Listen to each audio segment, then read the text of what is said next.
Hello guys, welcome to my YouTube channel education for all.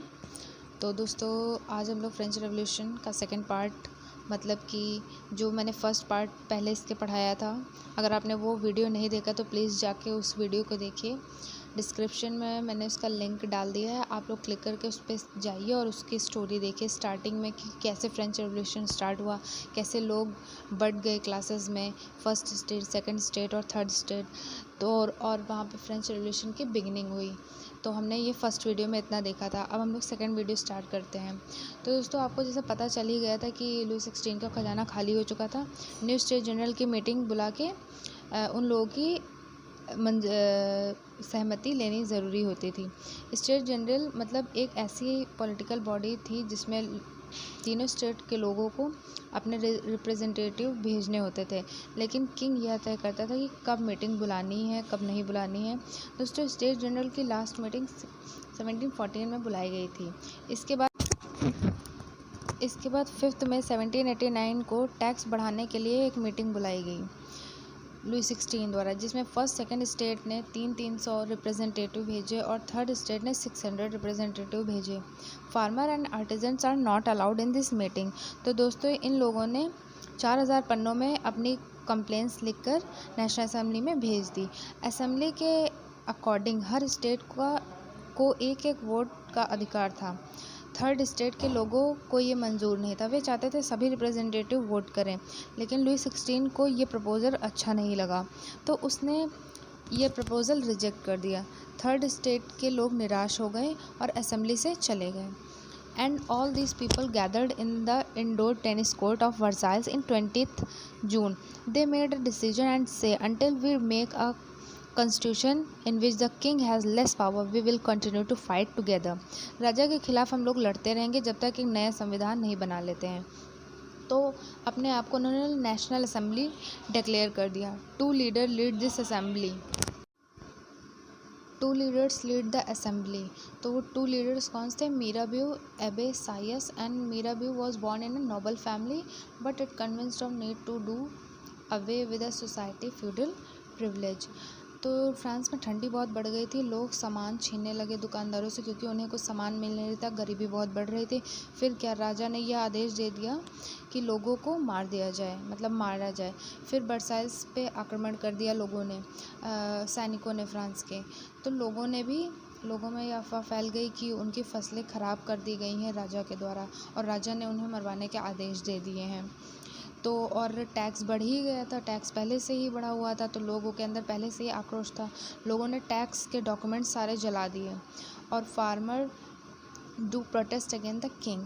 और ये protest देकर राजा को उनकी पावर का एहसास हुआ और उसने नेशनल असेंबली को मान्यता दे दी।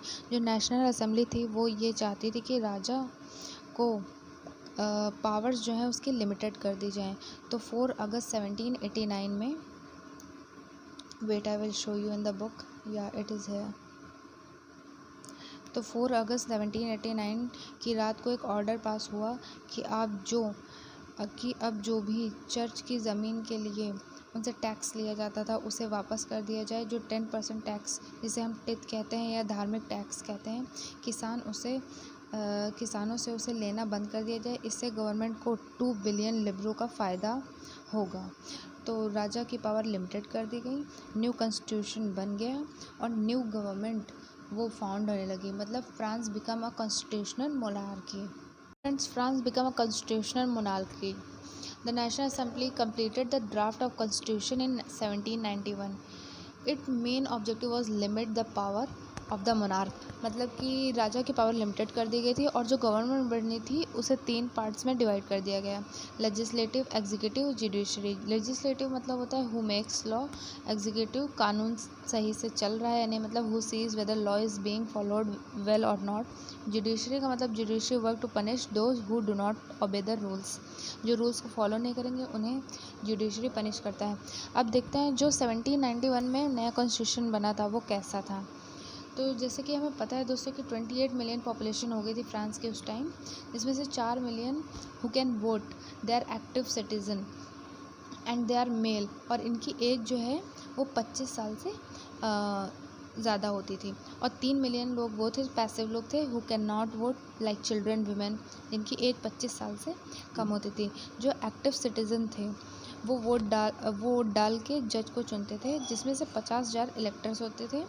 और ये 50,000 इलेक्टर में से 745 मेंबर्स नेशनल असेंबली में जाते थे, जो राजा को कंट्रोल में रखते थे। अब राजा के पास केवल एक ही पावर बचा था, वीटो पावर। वीटो पावर का मतलब इसमें राजा की मर्ज़ी के बगैर कुछ भी नहीं हो सकता है। जो नेशनल असेंबली के मेंबर थे वो ही मिनिस्टर को भी कंट्रोल करते थे। ये जो कॉन्स्टिट्यूशन था, इससे लोगों के कई अधिकार, राइट्स मिले, जैसे कि right to life, freedom of speech. आप लोग इधर साइड में देखिए पर्पल बॉक्स में, इधर भी राइट्स लिखे हैं, right to freedom, right to speech, right to opinion, equality before law were established. तो फ्रीडम ऑफ ओपिनियन एंड हाँ, ये सारे ये लॉज यहाँ पे आप लोग को दिए हैं, आप लोग ये पर्पल बॉक्स में पढ़ सकते हैं। अब दोस्तों राजा ने हाँ तो कर दिया था, लेकिन कॉन्स्टिट्यूशन वो मानता नहीं था। मतलब उसका ये था कि अभी भी मोनार्की सिस्टम ही चलना चाहिए। तो उसने नेबरिंग कंट्रीज़ के साथ प्लान बनाने शुरू कर दिए, सीक्रेट प्लान, कि कैसे लोगों को हटाया जाए। तो नेशनल असेंबली ये राजा वो कर ही रहा था, दूसरे राजाओं के से कांटेक्ट कर रहा था नेबरिंग कंट्रीज़ की, कि national assembly has declared war against Prussia and Austria in 1789, जिससे फ्रांस के 1000 यंग मैन सेना में भर्ती हुए और उनके अंदर देशभक्ति के गीत गाने के जोश आने लगे और वो अपने देश के लिए कुछ भी कर सकते थे। लेकिन उस युद्ध में काफ़ी लोग मारे गए। तो दोस्तों 1791 में जो कॉन्स्टिट्यूशन बनाया गया था, इससे धनवानों को ज़्यादा फ़ायदा हुआ, जो पैसे वाले लोग थे उन्हें ज़्यादा फ़ायदा मिला, और जो गरीब था उन्हें कम महत्व दिया गया। अब जो गरीब जनता थी उसने अपनी आवाज़ उठाई और वे छोटे छोटे पॉलिटिकल क्लब्स और ग्रुप्स बनाने लगे। तो एक ग्रुप था जैकोबियन क्लब, मतलब क्लब था। तो political club are those in which people of different view tell their different opinion so that the government can pay attention to their point. तो जैकोबिन क्लब काफ़ी फेमस क्लब था, आप लोग ये देख सकते हैं, आप लोग की बुक में दिया है। तो उन्होंने किले पे धावा बोल दिया जो उन क्लब के लोग के थे, और सैनिकों को मार गिराया, और राजा जो था लुई 16 उसको उन लोगों ने बंदी बना लिया। और मोनार्की सिस्टम जो था उसको उन लोगों ने वहाँ पे एंड कर दिया, क्योंकि उन लोगों ने राजा को बंदी बना लिया। और यहाँ से सभी लोगों को वोट डालने का अधिकार मिला। अब जो फ्रांस था वो एक रिपब्लिक कंट्री बन गया। France become a republic country now. तो और लुई 16 को राजद्रोह के तहत उसे मौत की सज़ा सुनाई गई। फाइनली 21 जनवरी 1793 को प्लेस डी कोनार्डे में ग्लोटिन से लुई 16 का सर काट दिया गया और लोगों को वोट डालने का अधिकार मिला। तो दोस्तों अब जो जैकोबियन क्लब था उसका जो लीडर था वो रॉब्सपायर था। तो जो जैकोबियन क्लब की सरकार थी वो जो लोग रूल्स नहीं मानते थे उन्हें मार देते थे। जैकोबियन क्लब था उसने एक काम काफ़ी काबिले तारीफ़ किया था, वो था एबोलिशन ऑफ स्लेवरी। तो जो स्लेव्स थे, स्लेवरी था वो क्या था, जो फ्रांस से कैरिबियन स्लेव्स भेजे जाते थे वो काफ़ी चीज़ें इंपोर्ट होती थी, जैसे कि कुछ सामान इंपोर्ट होता था, कुछ स्लेव्स इंपोर्ट होते थे। सामान जैसे तंबाकू, इंडिगो, नमक, कॉफ़ी। तो इस तरीके से ये चीज़ें फ्रांस से कैरिबियन कंट्री में जाती थी, और ऐसे ही इन सामान को बनाने के लिए स्लेव्स भेजे जाते थे। तो लेबर्स की ज़रूरत पड़ती थी, तो ये सारे स्लेव्स वहाँ भेजे जाते थे। तो दोस्तों जैकोबियन क्लब का मानना था कि स्लेवरी सिस्टम एंड होना चाहिए। तो उन्होंने नेशनल असेंबली में डिसाइड हुआ कि स्लेवरी को अबॉलिश किया जाए, लेकिन ये नहीं हुआ।